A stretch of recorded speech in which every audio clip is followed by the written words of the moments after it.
Acaba de morir en Tocaima nuestro amigo Francisco Pereira Martínez. Si no cumplimos con su deseo de fundar una ciudad donde era la antigua Cartago, su alma no descansará en paz en el purgatorio.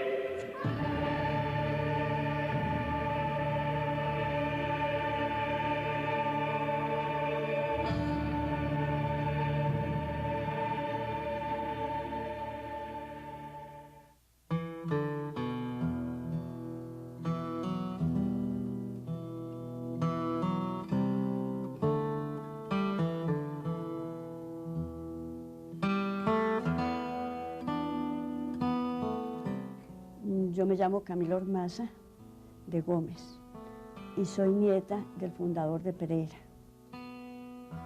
Es de mucho mérito rescatar la historia, porque esos tiempos que uno dice que son idos se mantienen siempre en la memoria, frescos, sobre todo cuando uno recuerda seres tan queridos como los antepasados.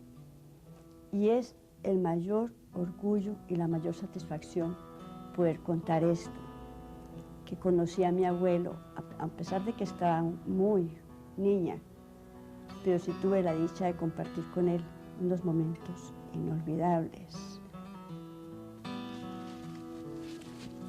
Francisco Pereira Martínez había sido feliz en aquellas tierras durante su juventud, tanto así que al final de sus años, antes de morir en Tocaima, soñará y propondrá fundar en esa selva de Guadua un pueblo.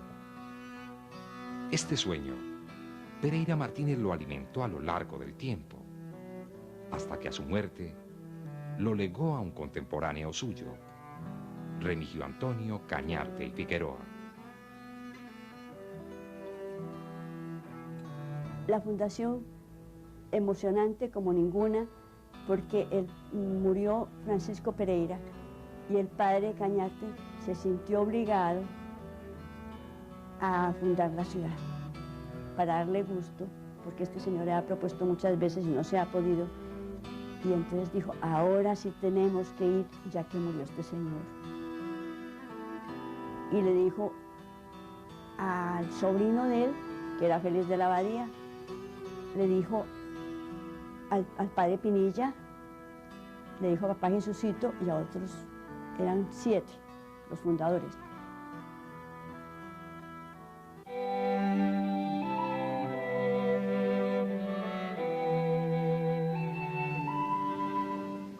En una brumosa mañana del 24 de agosto de 1863, salió de Cartago una caravana de hombres rumbo a las ruinas del antiguo Cartago para fundar un pueblo.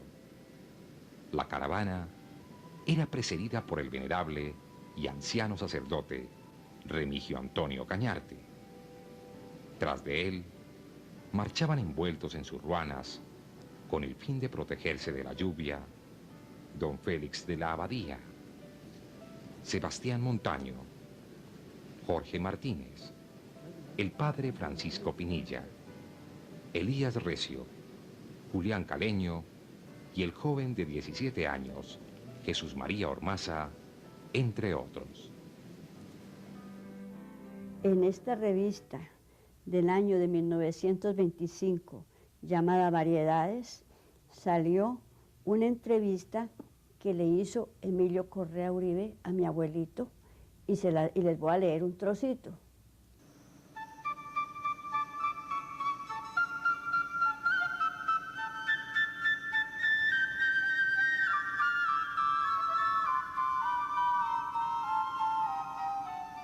Allí, dice un Jesucito, señalando un sitio de la Plaza de Bolívar, maté un venado en compañía de mi compadre Elías Recio, que aún vive en Cartago.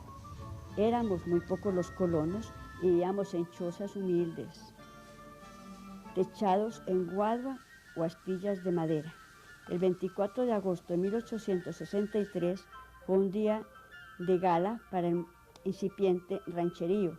En esa fecha memorable, el padre Remigio Antonio Cañarte, en compañía de un señor Aguilar y de algunos vecinos de Cartago, celebró la primera misa en una ramada grande que había en un barranco.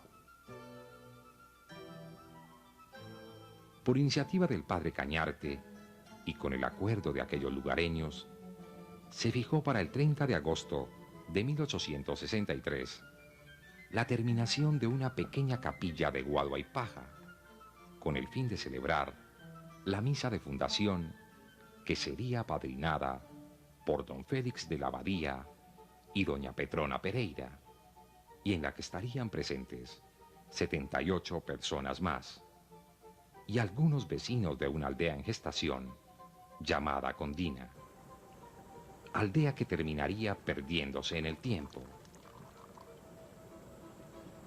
La capilla quedó ubicada en el lugar que es hoy la esquina de la calle 19 con carrera octava, costado nororiental de la Plaza de Bolívar de Pereira. Al principio fue muy duro. Nombraron una junta auxiliar. Entre ellas estaba el abuelito de nosotros, el papá Jesucito. Y se hacía y se cumplía y la gente obedecía. La gente era muy disciplinada. Todos colaboraban y todos tenían deseos de que esto saliera adelante. La ciudad empezó a llamarse entonces Aldea de Pereira, para honrar la memoria del doctor Francisco Pereira Martínez. Tal título le fue reconocido jurídicamente por la División Territorial y Administrativa del Quindío, que tenía su capital en Cartago, el 11 de enero de 1865.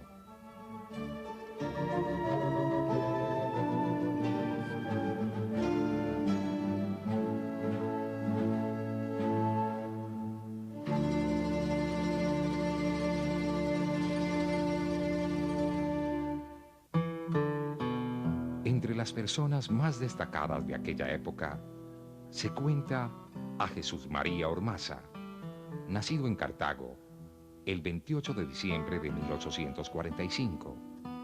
Al llegar a la aldea, Jesús María Ormaza se destacó por ser un hombre de letras, debido a sus estudios básicos en Cartago y su espíritu de autodidacta. Me acuerdo mucho cuando estábamos temperando en la finca, que mi mamá alquilaba por el Manzano. Y él se iba unos días con nosotros y para nosotros eran gloriosos, porque él nos enseñaba anatomía, nos enseñaba física, nos enseñaba astronomía. Por la noche salíamos a caminar con él y nos mostraba todas las constelaciones y nos explicaba lo de la luna, nos explicaba todas cosas maravillosas. Salíamos de día al campo y ya la botánica, pues en sus labios, él la manejaba las mil maravillas. Detallamos toda clase de hojitas y nos explicaba qué clase de hojita era esa, la florecita, todo. Si pasaba un pajarito o algo, nos explicaba qué era, nos enseñaba. Era un hombre sumamente preparado.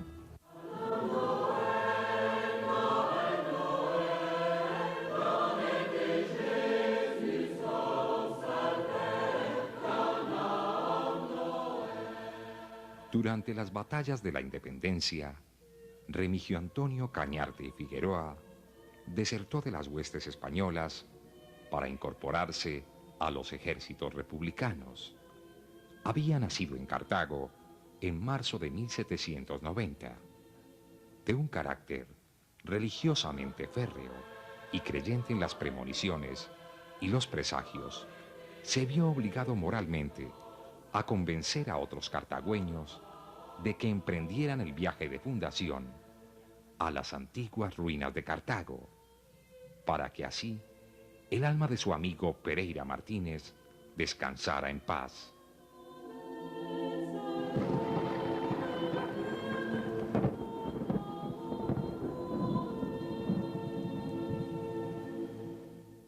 Había muchas plagas, había toda clase de plagas, serpientes, mucho zancudo, mucho mosco y fieras. Él nos contaba que había cazado varias fieras en compañía con otros amigos. Dice que al otro día de la fundación, el padre Cañarte les dijo, vayan a hacer un recorrido a ver si encuentran más o menos dónde era la plaza de la antigua Cartago.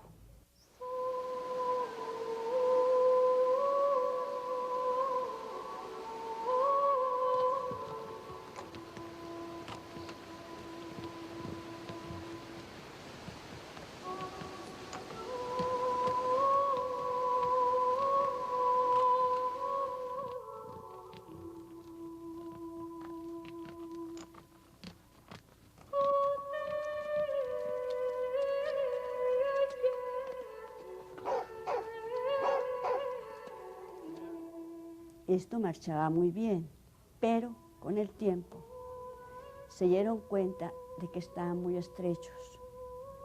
El área de la ciudad era sumamente pequeña y no cabían. No podían avanzar porque no tenían manera de extenderse porque eran terrenos baldíos y tenían que solicitárselos al Estado. Entonces, una vez que vino una persona muy importante que era senador o representante, no me acuerdo, del Congreso de la República, y se alojó en la casa del abuelo, y entonces él le propuso que por qué no hacían la solicitud de esos terrenos, que les hiciera el favor, dijo que tenía mucho gusto. Se fue el señor para Bogotá y presentó ese proyecto, y estaba marchando cuando se presentó Guillermo Pereira Gamba. Dijo que ni riesgos, que él ya los había dado a los habitantes de acá muy buenas tierras, que tenía mucha manera de extenderse, que ellos no convenía con que se fueran a apoderar de más terrenos cuando ya era suficiente, ya eso estaba bien así, y entonces hizo fracasar el proyecto. Y entonces él dijo, no, esto yo lo llevo de por donde de, y se fue por donde ha venido, por donde se iba el señor. Cogió el mismo camino y se fue, y en Campo Alegre lo logró alcanzar. Y le entregó los pliegos con las firmas de todo el mundo, muchas firmas, muchos pliegos, y el señor se fue privado. Y con esto logró sacar el proyecto que se llama la ley agraria o la ley de tierras.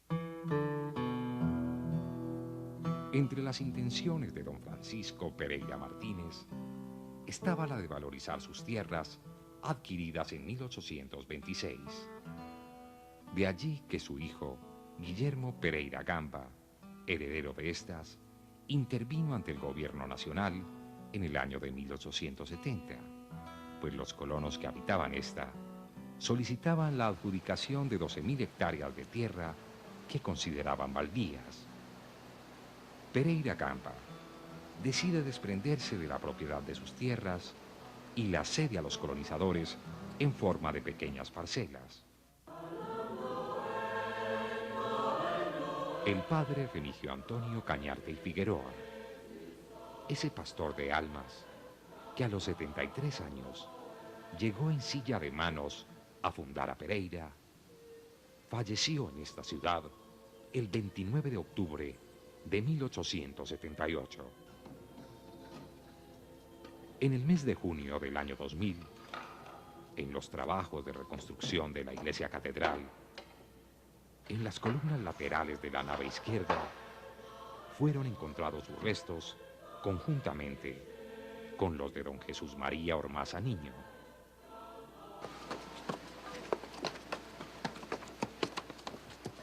De esta manera sencilla, arrancó la aldea de Pereira. No hubo mayores aventuras distintas a la de confrontar la naturaleza e incitar un proceso de construcción social. Las familias que lo comenzaron eran demasiado sencillas.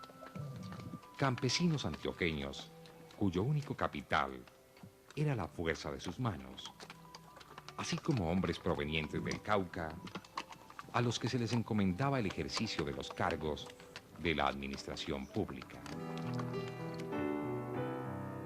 Despuésito principió a llegar toda clase de gente y llegaron capitales como los de los Marulandas, que venían con el dinero de don Lorenzo Jaramillo, y ellos se establecieron en Pereira.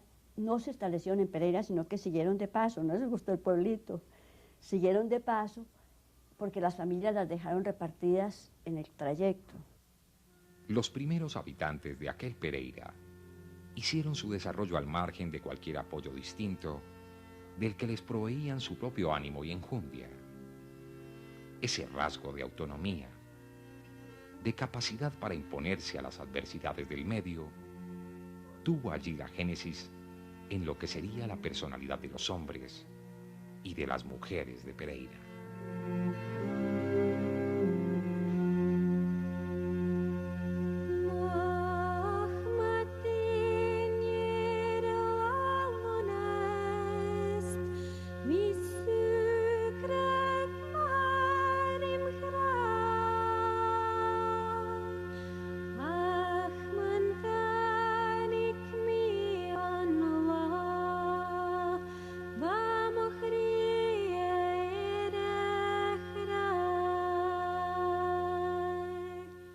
Voy a leer una nota que sacó El Mundo al Día el lunes 6 de abril de 1931 con motivo de la muerte del abuelo Jesús María Ormaza, el fundador de Pereira.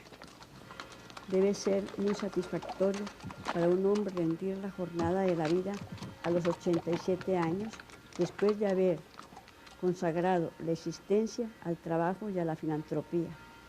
Tal es el caso de don Jesús María Ormaza, el viejo fundador de Pereira, que ayer entregara a la tierra el tributo de sus restos mortales.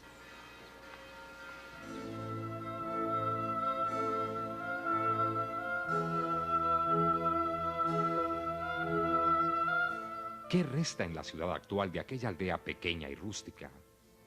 Fenómenos modernos como el anonimato, el crecimiento urbano, la falta de conocimiento histórico de nuestra memoria han ido borrando de la cabeza de las nuevas generaciones todo indicio que identifique la importancia vital y la vigencia educativa de todo ese pasado.